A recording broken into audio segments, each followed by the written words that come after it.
महादेव दोस्तों, जय श्री कृष्णा। 12 नवंबर को पड़ने वाली देव उठनी एकादशी 2024। इस एकादशी का बहुत महत्व है, बहुत ही महत्वपूर्ण है ये एकादशी। मान्यता है कि इस दिन भगवान विष्णु, तो सभी को पता है कि 4 महीने के बाद सोने के बाद जागते हैं और इन 4 महीनों में भगवान विष्णु के सोने से सभी मांगलिक कार्य रुक जाते हैं, कोई भी मांगलिक कार्य संपन्न नहीं होता। देव जागरण या उत्थान होने का कारण इसको देवोत्थान एकादशी भी कहते हैं। इस दिन उपवास रखने और कथा सुनने का विशेष महत्व है। इस बार कार्तिक माह की एकादशी 11 नवंबर को शाम के 6:46 से लेकर 12 नवंबर को शाम को 4:04 तक रहेगी। ऐसे में 12 नवंबर को उदय तिथि में होने के कारण देव उठनी एकादशी का व्रत रखा जाएगा और वहीं इसका पारण 13 नवंबर को सुबह 6:42 से 8:51 के बीच में किया जाएगा। अब जानते हैं देव उठनी एकादशी की पूजन विधि। तो देव उठनी एकादशी के दिन सुबह सुबह सूर्योदय से पहले उठकर स्नान आदि कर लेना चाहिए। इसके बाद गन्ने का मंडप बनाएं, बीच में चौक बनाएं, चौक के मध्य में भगवान विष्णु का चित्र या मूर्ति रखें। इसके साथ ही दोस्तों चौक से भगवान के चरण चिन्ह बनाए जाते हैं जो ढककर रखने चाहिए।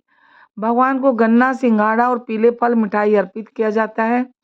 इसके साथ ही भगवान को पीली मिठाई अर्पित करें और उसके बाद घी का एक दीपक जलाएं, उसे रात भर चलने दें। यहीं पर बैठकर विष्णु भगवान की विष्णु पुराण और व्रत कथा सुने। एकादशी के नियम। देव उठनी एकादशी पर बहुत से नियमों का पालन करना जरूरी होता है। इस दिन केवल निर्जल या जलीय पदार्थों पर ही उपवास रखना चाहिए।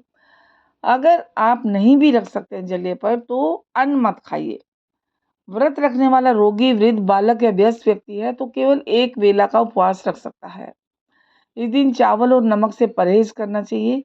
भगवान विष्णु की उपासना करना अच्छा रहता है। देव उठनी एकादशी के दिन तामसिक भोजन, प्याज, लहसुन, मांस, मदिरा, बासी भोजन का बिल्कुल सेवन न करें। अब सुनाते हैं आपको देव उठनी एकादशी की कथा। धर्म ग्रंथों में दी गई कथा के अनुसार एक राज्य में एकादशी के दिन प्रजा से लेकर पशु तक कोई भी अन्न ग्रहण नहीं करता था। एक दिन भगवान विष्णु ने राजा की परीक्षा लेने की सोची और सुंदरी भेष बनाकर सड़क किनारे बैठ गए। राजा की भेंट जब सुंदरी से हुई तो उन्होंने उसके यहाँ बैठने का कारण पूछा। स्त्री ने बताया कि वह बेसहारा है। राजा उसके रूप पर मोहित हो गए और बोले कि तुम रानी बनकर मेरे साथ महल चलो। सुंदर स्त्री के राजा के सामने शर्त रखी कि प्रस्ताव तभी स्वीकार करेगी जब उसे पूरे राज्य का अधिकार दिया जाएगा और वह जो बनाए राजा को खाना होगा। राजा ने शर्त मान ली। अगले दिन एकादशी पर सुंदरी ने बाजारों में बाकी दिनों की तरह अन्न बेचने का आदेश दिया। मांसाहार बनाकर राजा को खाने पर मजबूर करने लगी। राजा ने कहा कि आज तो एकादशी के व्रत में मैं सिर्फ फलाहार ग्रहण करता हूँ। रानी ने शर्त याद दिलाते हुए राजा को कहा कि अगर यह तामसिक भोजन नहीं खाया तो मैं बड़े राजकुमार का सिर धड़ से अलग कर दूंगी। अब राजा बेचारा क्या करे। राजा ने अपनी स्थिति बड़ी रानी को बताई। बड़ी महारानी ने राजा से धर्म का पालन करने की बात कही और अपने बेटे का सर काट देने को मंजूर हो गई। राजा हताश थे, बड़े हैरान और सुंदरी की बात ना मानने पर राजकुमार का सर देने को तैयार हो गए।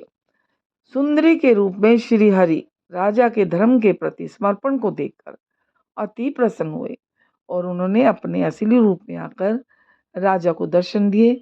विष्णु जी ने राजा को बताया कि तुम मेरी परीक्षा में सफल हुए, कहो क्या वरदान चाहिए। राजा ने इस जीवन के लिए प्रभु का धन्यवाद दिया और कहा कि अब मेरा उद्धार कीजिए प्रभु। राजा की प्रार्थना श्री हरि ने स्वीकार की और वह मृत्यु के बाद बैकुंठ लोक को चला गया। दोस्तों ये थी एकादशी की कहानी। तो आप अगर निर्जल नहीं रह सकते तो फलाहार पर व्रत रखिए और पूरी आस्था और विश्वास के साथ रखिए। भगवान पर विश्वास करिए, आपका व्रत जरूर कबूल होगा। बस तामसिक भोजन मत खाइएगा।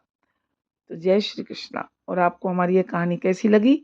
अच्छी लगे लाइक कीजिए, ज़्यादा से ज़्यादा शेयर कीजिए। चैनल पर नए हैं तो सब्सक्राइब करना ना भूलें और पास में लगी बेल को जरूर प्रेस कर दीजिएगा। Thank you.